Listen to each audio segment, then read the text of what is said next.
Imagemo. Imagemo. Imagemo. Imagemo. Imagemo. Imagemo. Imagemo. Imagemo. Bonjour, c'est Marie Lalande au micro d'Imagemo à voix haute. Bienvenue à cette émission du 19 février 2022, première de la deuxième saison. Très contente d'être avec vous.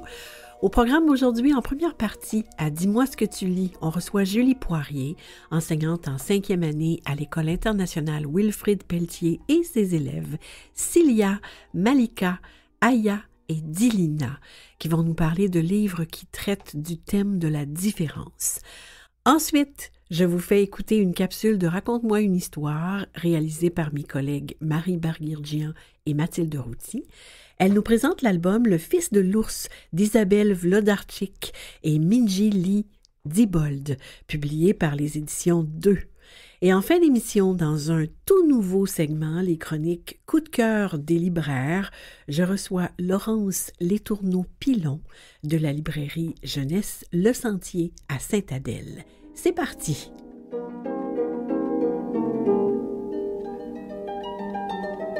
Je m'appelle Anaïs. Aujourd'hui, je vais vous parler de mon livre préféré. Mon livre préféré s'appelle Daphné au Royaume Enchanté. L'auteur de ce livre est Darcy Bussell. Les collections et les ballerines magiques. J'aime ce livre à cause que le personnage est courageux et j'aime l'histoire à cause que c'est l'histoire d'une fille qui veut faire du ballet.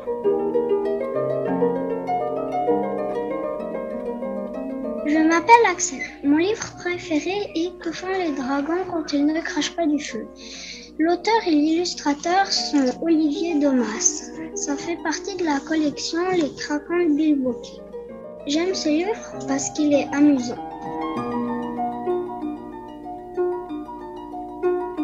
J'aime beaucoup le personnage Super Chien parce que il est vraiment drôle et j'aime ça les livres drôles.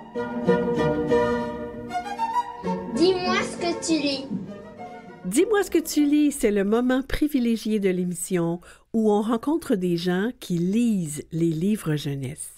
Aujourd'hui, on reçoit Julie Poirier, enseignante en 5e année à l'École internationale Wilfrid Pelletier, et ses élèves Cilia Bibeau, Malika Coulombe, Aria Ourani et Dilina Hamidi. Bonjour à vous. Bonjour. Allô.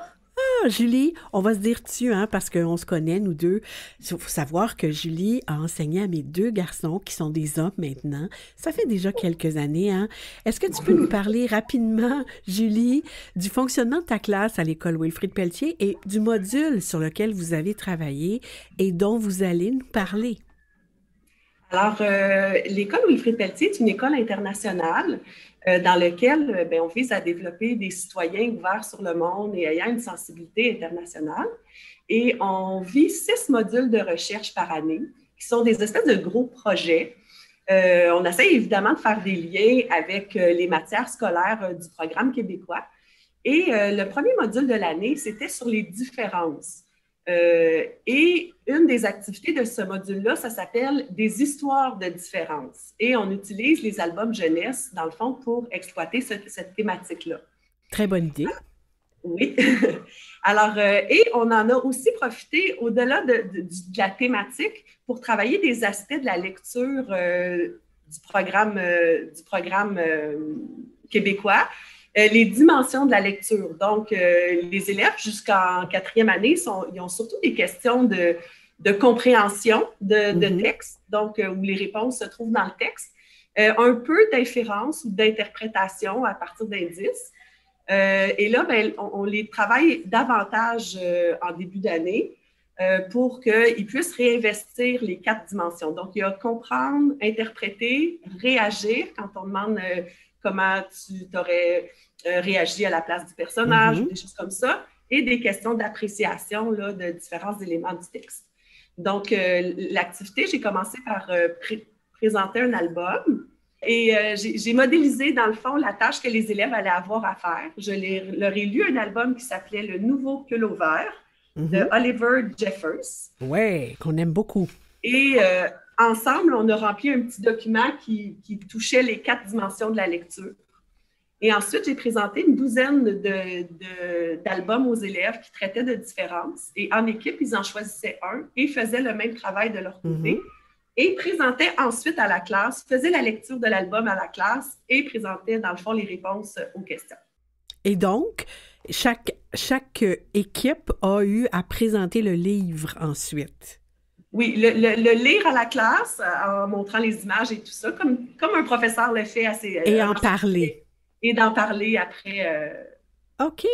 Et donc, aujourd'hui, Cilia, Malika, Aya et Dilina, elles vont nous parler de ces 2 livres sur lesquels vous avez travaillé. On va commencer par Aya et Dilina. Vous avez lu « Ma gardienne est sourde ». Oui. Alors, est-ce qu'il y en a une de vous qui peut me rappeler ce qui se passe dans cette histoire-là? Dilina. Eh bien, en fait, pendant le long de l'histoire, c'est parce que il y a une petite fille qui s'appelle Aglaé, qui a sa gardienne, elle est sourde, elle s'appelle Mimi. Et pendant tout le long de l'histoire, elle explique son mode de vie et c'est ça. Ah, d'accord. Et c'est quoi le lien avec le thème de la différence?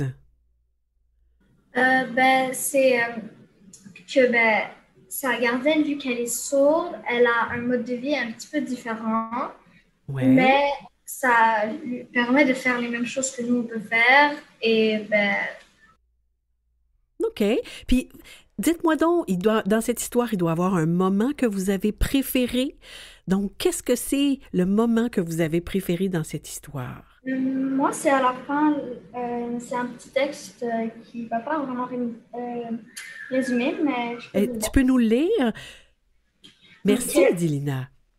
Mimi, Cowboy et moi, on est inséparables. Être ensemble, c'est toujours agréable. On aime rire, faire les fous, s'amuser. Entendant ou sourd, l'important, c'est de s'accepter. Ah, oui. Alors, c'est quoi d'après toi ou d'après Aya, une de vous, c'est quoi le message que l'autrice Noémie Forget voulait qu'on comprenne? Oui, Aya. C'est que même si on est différent, ça ne veut pas dire qu'on est une mauvaise personne. Et que l'important, c'est qu'on s'entraide et qu'on s'accepte. On s'accepte comme on est, c'est ça, hein? Ah oui, ben alors je vous remercie beaucoup à vous deux. Maintenant, on va donner la parole à Cilia et à Malika qui ont lu le livre « Machin truc chouette ». Ça, c'est un drôle de titre. Est-ce que vous pouvez me rappeler, l'une de vous, qu'est-ce qui se passe dans cette histoire-là? Oui, vas-y, c'est Cilia. Oui, en fait, c'est un immigrant qui vient dans un petit village. Et en fait, lui, son nom, c'est Massi Choli Halwa. Oh mon Dieu, c'est difficile à prononcer, oui. Mais eux, les habitants, déjà, ils l'acceptaient pas trop comme il était. À chaque page, il leur donnait un nom différent, machin, truc chouette, truc bidule. Oh! Jamais avec son vrai nom. Puis, c'est ça... Ils ont demandé de faire des tâches. Il a même dû aller à la guerre. Oh mon Dieu, il lui donnait des tâches qu'ils ne voulaient pas prendre eux-mêmes, qu'ils ne voulaient pas faire eux-mêmes. Puis, il ne payait pas beaucoup. Puis, il est revenu de la guerre, une main en moins. Et il voulait faire venir sa famille, mais ils n'ont pas accepté, les habitants. Ils ont dit « Oh non, toi, tu n'es pas d'ici, toi... tu n'es pas de notre pays, c'est pas ta maison ici, retourne dans ton pays. » C'est dur, hein, comme attitude. Ouais. Puis, qu'est-ce que ça serait votre moment préféré dans l'histoire? Notre moment préféré, c'est comme dit Maya, c'est un petit bout de texte à la dernière page. Ouais. C'est ici, depuis, les ronces grignotent nos vergers. Les tuiles des toits se laissent emporter par le vent. Comme si le ciel était de son côté, il refait gris plus de 6 mois par an. Peut-être qu'on aurait dû lui dire de rester à cet étranger au nom qu'on n'a jamais su prononcer.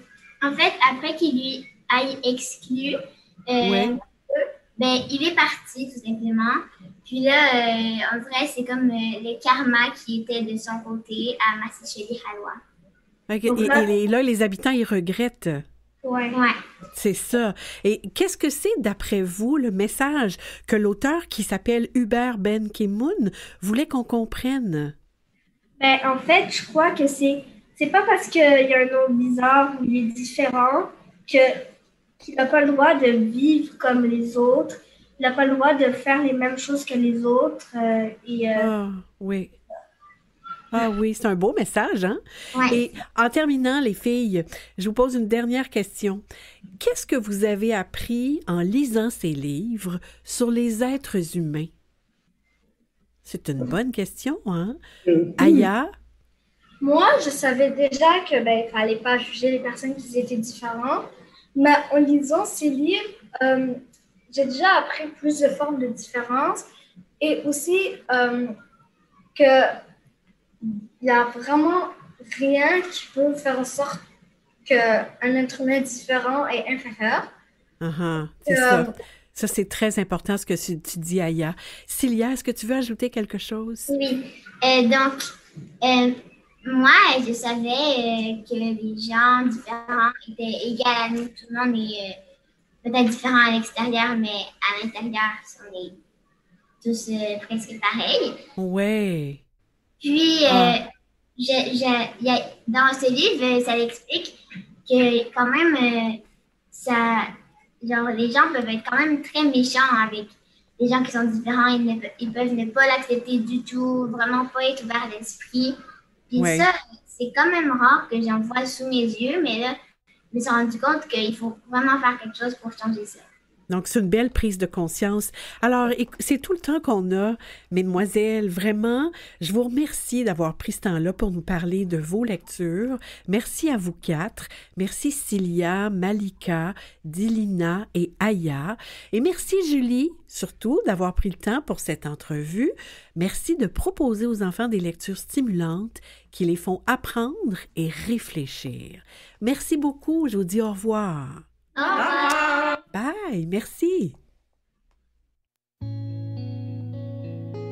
Si j'étais l'ami du bon Dieu, si je connaissais les prières, si j'avais le sang bleu, le don d'effacer, tout refaire, si j'étais reine ou magicienne, princesse, fée, grand capitaine d'un noble régiment, si j'avais les pas d'un géant, je mettrais du ciel en misère toutes les larmes en rivière et fleurirais des sables où fuit même l'espoir. Je sèmerais des utopies, plier serait interdit. On ne détournerait plus les regards. Si j'avais des mille et des cents, le talent, la force ou les charmes des maîtres, des puissants, si j'avais les clés de leur âme, si je savais prendre les armes au feu d'une armée de titans, j'allumerais des flammes dans les rêves éteints des enfants. Je mettrais des couleurs aux peines, j'inventerai des Éden, au pas de chance, au pas d'étoiles, au moins que rien. Mais je n'ai qu'un cœur en guenille et de mains tendues de brindilles, une voix que le vent chasse au matin. Mais si nos mains nues se rassemblent, nos millions de cœurs ensemble, si nos voix s'unissaient, quel hiver irrésisterait. Un monde frère, une terre âme sœur, nous bâtirons dans ces cendres, peu à peu, miette à miette, goutte à goutte et cœur à cœur.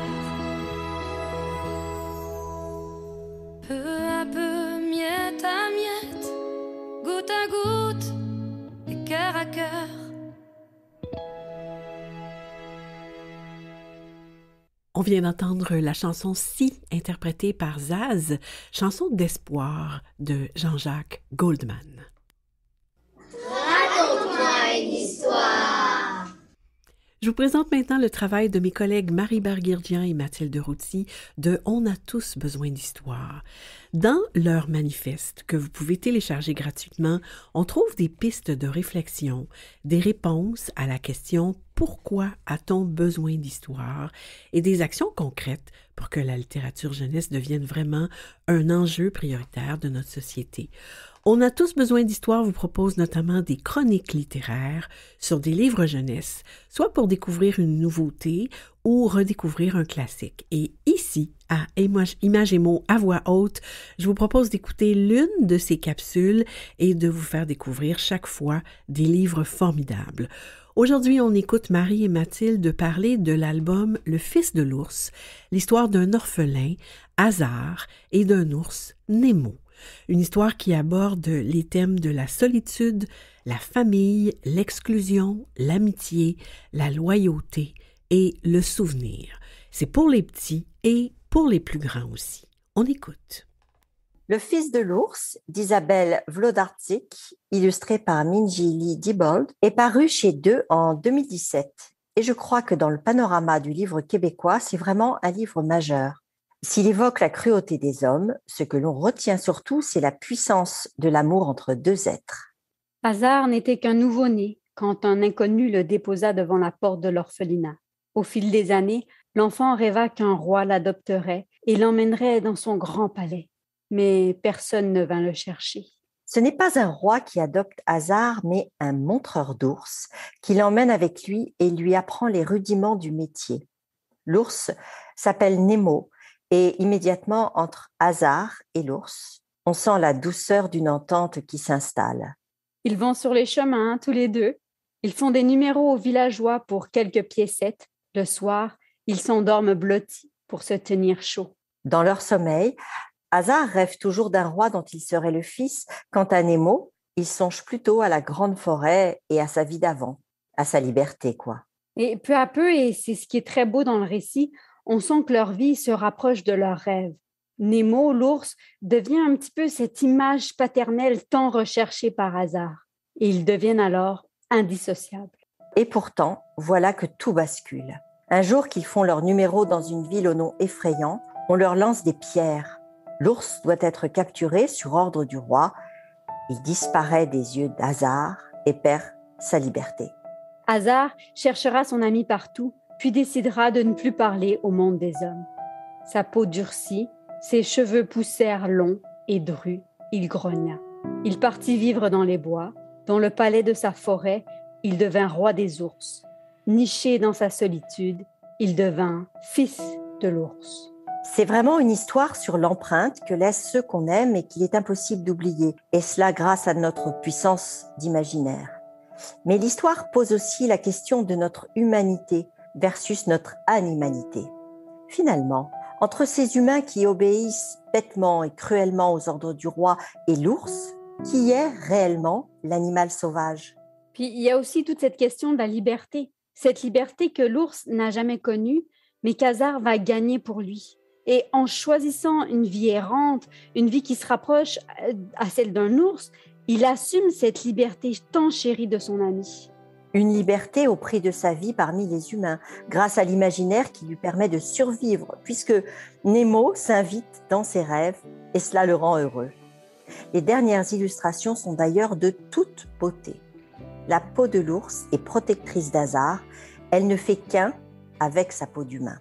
Et Marie, il me semble qu'on pourrait ici faire le lien avec deux autres albums qui sont aussi très touchants et très profonds. Je pense peut-être d'abord au Prince Tigre. Ah oui, le Prince Tigre de Chen Jianghong. Qui joue justement avec ce paradoxe être humain annuel. Et puis le voyage d'Oregon de Rascal, dont la fin est plus heureuse parce que l'ours retrouve sa grande forêt. Et oui, la solitude y est aussi très grande. Cela ferait un magnifique trio de livres en effet. Rappelons que vous trouverez les liens utiles sur le site de l'émission, ceux des titres mentionnés, celui vers la page Facebook de On a tous besoin d'histoire, ainsi que le lien pour le blog Arstramgram, écrit par Marie Barguirdian.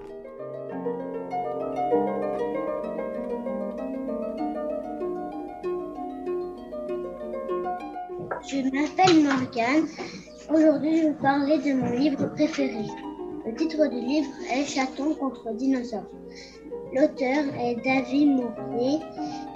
Le dessinateur est Stan Silas. Et la personne qui l'a aidé à colorier est Valérie Siro. J'aime ce livre parce que c'est captivant et j'aime les chatons.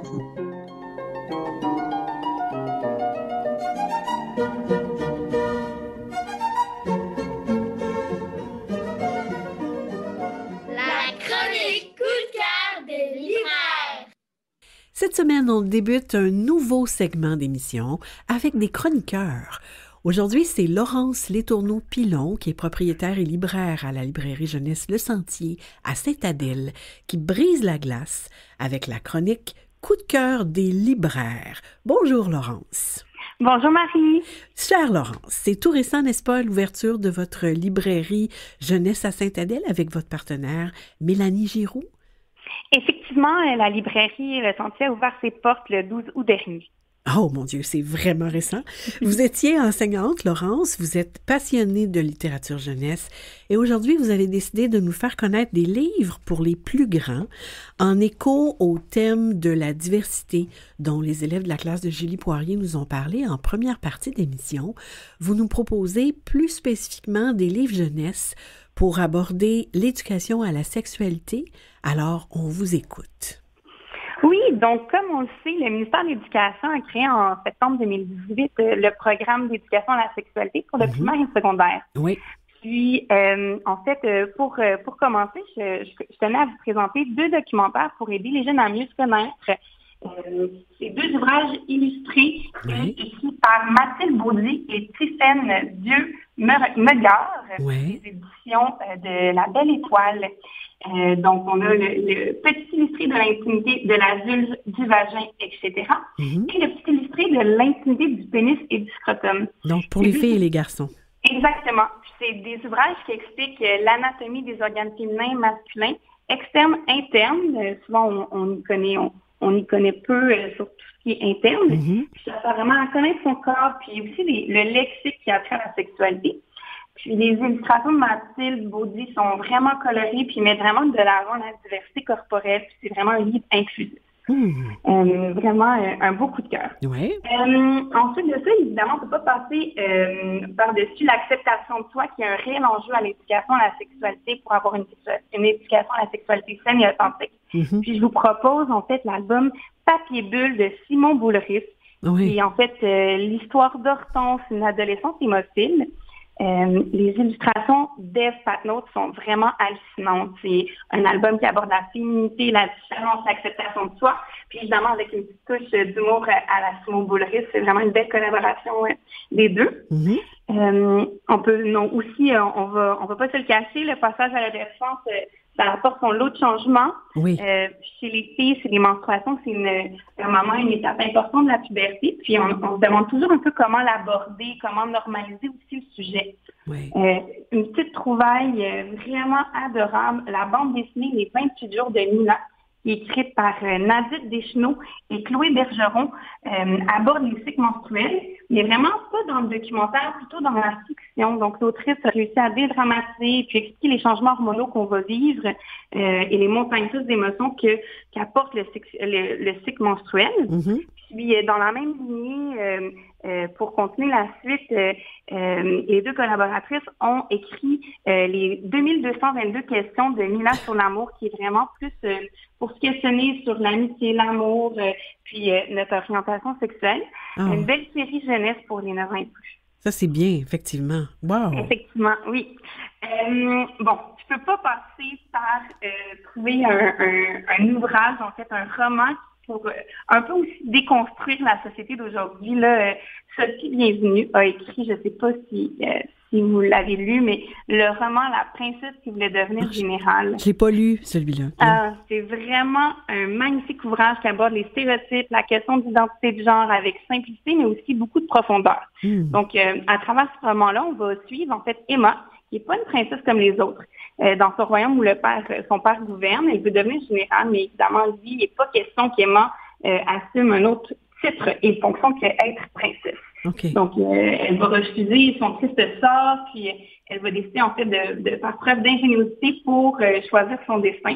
C'est vraiment un roman d'aventure avec une belle touche d'humour qui amène, qui inclut, en fait, les thèmes de diversité de genre par l'entremise d'Emma et son frère. OK. Et j'ai vraiment, mon prochain roman que je vous propose, c'est vraiment un réel coup de cœur. C'est entre la fiction et la poésie, un bel ouvrage de Jonathan Bécotte, Comme un ouragan, des éditions uniques. Un réel petit bijou à avoir dans sa collection là, pour aborder l'éducation à la sexualité. On va parler de la thématique de l'amour, l'amitié, l'homosexualité, puis l'affirmation de l'orientation sexuelle. Puis, en fait, c'est vraiment un petit roman, 124 pages qui vont dessiner comme un orage, avec des mots qui vont résonner en termes d'écho. Le graphisme du roman nous permet vraiment de vivre les émotions du narrateur avec intensité. On va jouer avec la taille de l'écriture, les teintes de la typo. Puis, il y a même des mouvements qui sont donnés qui nous font vraiment vivre avec force certains passages. Et si on concluait? Vraiment, je pense que le plus important, en fait, c'est quand on aborde la sexualité par les ouvrages de la littérature jeunesse, c'est d'accompagner justement nos jeunes, qu'on soit une éducatrice, un parent, un professeur, puis d'être toujours ouvert puis préparé justement à toutes sortes de questions. C'est très, très juste. Et c'est fort pertinent, tous ces ouvrages que vous nous suggérez. Merci, Laurence Letourneau-Pilon. On va pouvoir trouver toutes les références et même plus sur le site de l'émission. Et je vous souhaite longue vie à la librairie Le Sentier à Sainte-Adèle. On ira vous voir. Merci. Merci.